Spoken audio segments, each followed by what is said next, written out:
বন্ধুরা, আজকের গল্পের আসরে তোমাদের জন্য থাকছে গোপাল ভাঁড়ের ভেট নাই তাই ভিড়।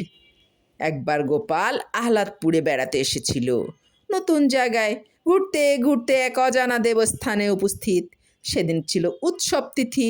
সামনে বিরাট আটচালা সাজানো, মধুর বাজনা বাজছে, গানও শোনা যাচ্ছে। পেছনে মন্দির দেখা যাচ্ছে না সামনে থেকে।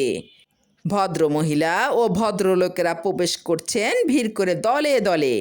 রাস্তায় দাঁড়িয়ে গোপাল তাকিয়ে আছে সেই দিকে।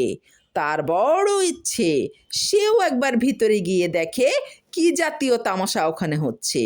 ধীরে ধীরে গিয়ে সে দারোয়ানকে জিজ্ঞাসা করলে, এখানকার টিকিটের দাম কত ভাই?